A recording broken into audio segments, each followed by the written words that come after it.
नमस्कार। बीएड प्रथम वर्ष विषय हिंदी। और आज हम हमारी कक्षा के अंतर्गत बात करेंगे। हम लोग चुनौतियों की बात करते हैं कि हिंदी शिक्षण में कौन कौन सी चुनौतियों का सामना करना पड़ता है। उस जिसके अंतर्गत हम लोगों ने रचना संबंधी निबंध की बात करी थी कि निबंध के अंतर्गत कौन कौन समस्या आती है, उसका समाधान किस प्रकार किया जा सकता है। आज हम लोग बात करेंगे कविता शिक्षण में चुनौतियां एवं उसका समाधान। कविता शिक्षण किस प्रकार करवाया जाए, उसके अंतर्गत किन किन अधिगम संबंधित तथ्यों को सम्मिलित किया जाए, और अगर सम्मिलित भी किया जाता है तो किस प्रकार की समस्या आती है, उसकी चर्चा हम लोग करेंगे। तो आइए हम लोग देखते हैं कविता शिक्षण के अंतर्गत पहली समस्या है कविता की प्रस्तावना। कविता की प्रस्तावना कविता से की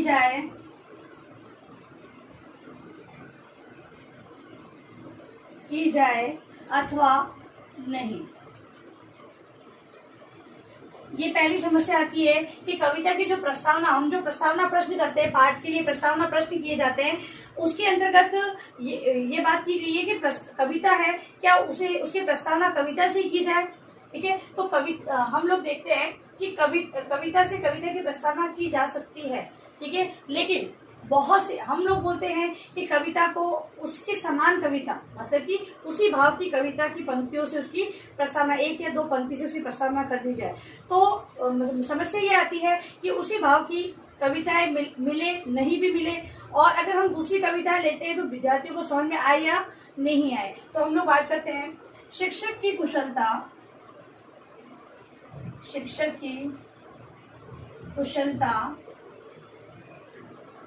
की कुशलता इसी में है कि वह समय परिस्थिति और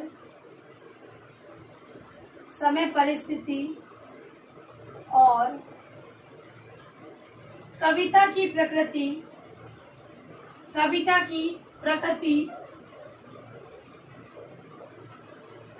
प्रकृति के अनुसार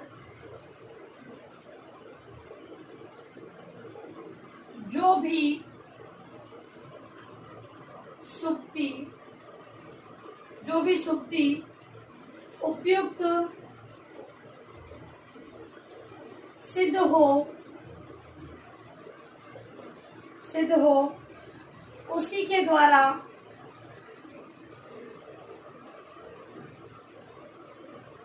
कविता की प्रस्तावना करें।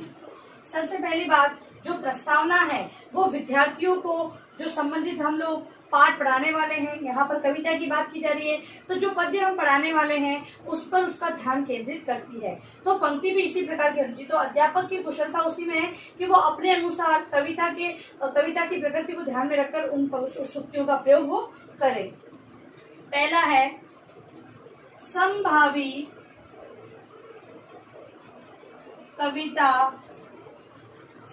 कविता द्वारा प्रस्तावना। पहला समाधान ये हो सकता है। तो कुछ व्यक्तियों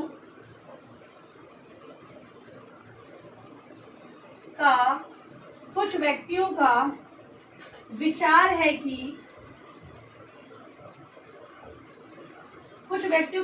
है कि पढ़ाई जाने वाली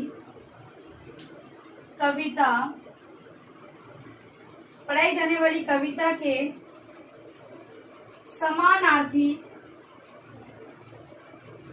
समानार्थी कोई दूसरी कविता विद्यार्थियों को सुनाई जाए उस पर आधारित प्रश्न पूछे जाए उस पर आधारित प्रश्न पूछे जाएं और विद्यार्थियों का ध्यान नवीन पाठ पर केंद्रित किया जाए। ठीक है, तो इस प्रकार से अब समस्या क्या आएगी यहाँ पर, समभावी कविता मिले भी तो सही, समभावी कविता की समस्या आती है। तो समस्या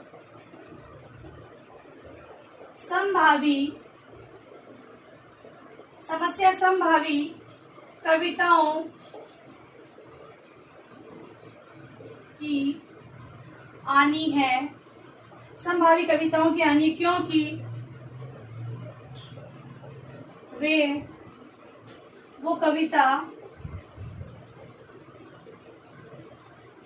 पढ़ाई जाने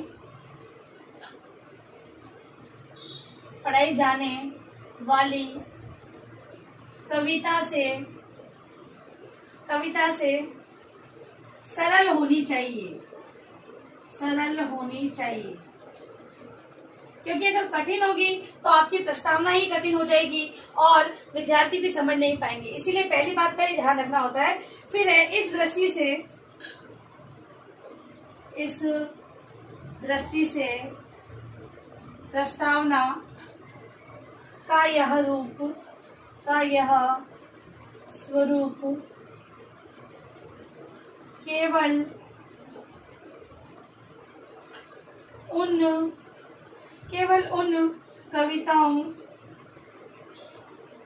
उन कविताओं को पढ़ाने के लिए अधिक उपयोगी सिद्ध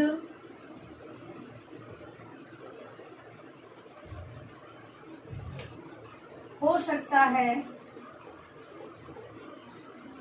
है जिनमें समान भाव या साम्य हो। मतलब कि उन कविताओं को पढ़ाने के लिए ये समभावी कविता से प्रस्तावना सही है कि जिनके समान भाव की या साम्य कविता मिल जाए। भाव का साम्य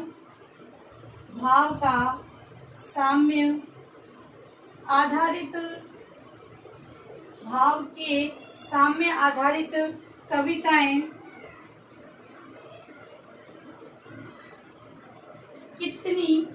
जितनी भक्ति काल में लिखी गई है उतनी किसी अन्य काल में नहीं।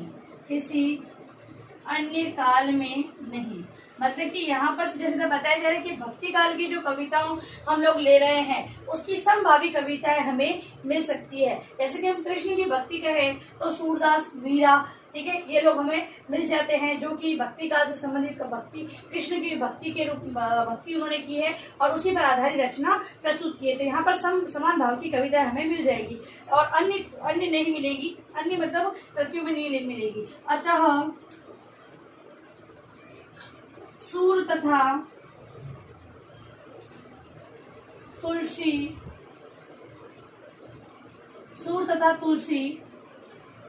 आदि भक्त कवियों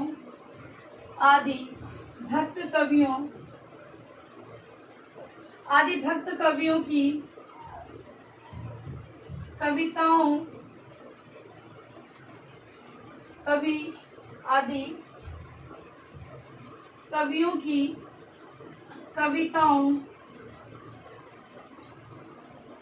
कविताओं को विभिन्न स्तरों पर पढ़ाने के लिए समभावी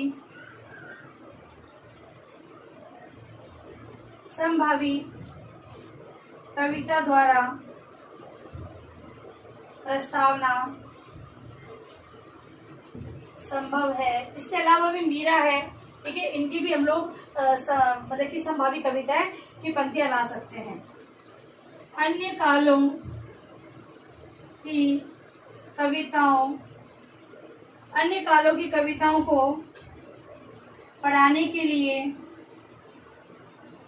संभावी कविता की पंक्तियों का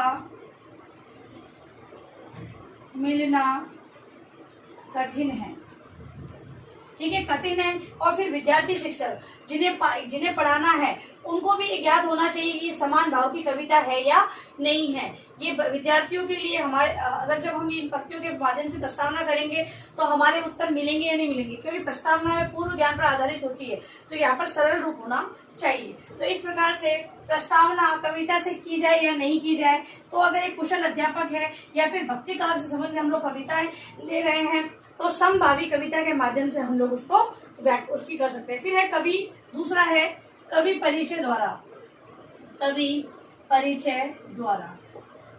अब कवि परिचय के द्वारा अगर प्रस्तावना हम लोग करते हैं तो यहाँ पर परेशानी ये आती है कि एक तो कविता आपको पढ़ानी है, उससे संबंधित कठिन शब्दों के अर्थ बताने हैं, भावार्थ बताना है, और यहाँ पर हम लोग कवि का परिचय देते हुए हम लोग जो प्रस्तावना करते हैं तो कहीं कहीं पर बालकों को ये भाषा क्लिष्ट लगती है और वो केवल कवि के बारे में ही सोचना प्रारंभ कर देते हैं। इसके अलावा दूसरी बात ये भी कही जाती है कि कवि का परिचय छोटे रूप में देते हुए, किसी चित्र के माध्यम से कवि का परिचय बताते हुए फिर हम लोग प्रश्न करते हैं और प्रश्न के माध्यम से फिर हम लोग हमारी कविता को पढ़ाते हैं। तो इस प्रकार से ये सहायक सिद्ध हो सकती है। फिर है सारांश कथन द्वारा।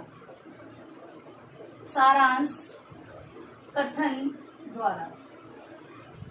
कथन मतलब जो कविता के अंतर्गत पूरी व्याख्या है उसको छोटे छोटे शब्दों में, मतलब कि बिल्कुल आसानी से बालकों को समझाना। अब अगर सारांश कथन के द्वारा अगर हम लोग प्रस्तावना करते हैं, मूल रूप लेते हुए और उससे प्रस्तावना करते हैं, तो अगर प्रश्न सही प्रकार से बने हैं, विद्यार्थी शिक्षक ने सही देखकर उसे प्रश्नों को निर्माण किया है, तब तो उत्तर मिलेंगे, अन्यथा वो उत्तर प्राप्त नहीं होते हैं, ठीक है। तो सारांश कथन द्वारा भी हम लोग प्रस्तावना तो कर सकते हैं, लेकिन यहाँ पर अपनी सूझ के अनुसार प्रश्नों को गढ़ना होगा और जो सारांश लिया गया है वो संबंधित विषय वस्तु से सरल होना चाहिए, तभी विद्यार्थी उत्तर दे सकेंगे।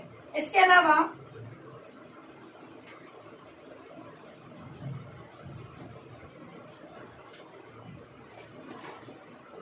पूर्व प्रसंग द्वारा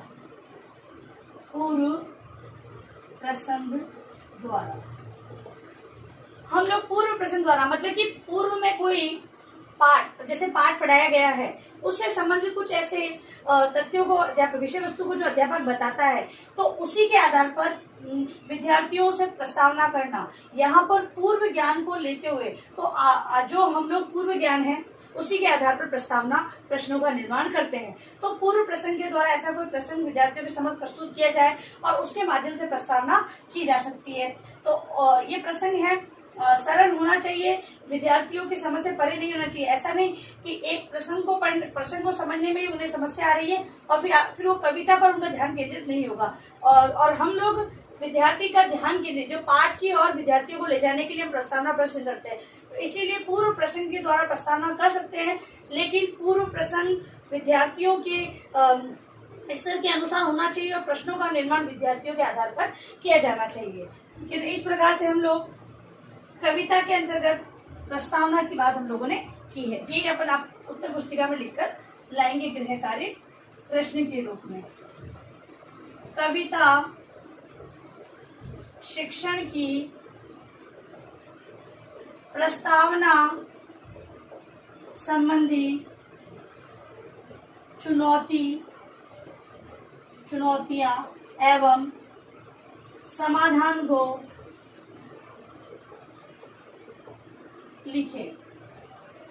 ठीक है, तो अब आपको प्रस्तावना के अंदर जो कविता के शिक्षण में प्रस्तावना, जैसे मैंने बताई, संभावी कविता द्वारा है, सारांश द्वारा है, ये सारी चीजें आप लोगों को अपनी उत्तर पुस्तिका में लिखनी है। और अंत में इस महामारी के दौर में कम से कम ये आवश्यक कार्य होने पर घर से बाहर निकले। बाहर निकलते 3 बातों का विशेष ध्यान रखें। मास्क लगाएं, सोशल डिस्टेंस बनाएं और हाथों को बार बार सैनिटाइज करते हैं। सुरक्षित रहे, सभी का ध्यान रखें। धन्यवाद।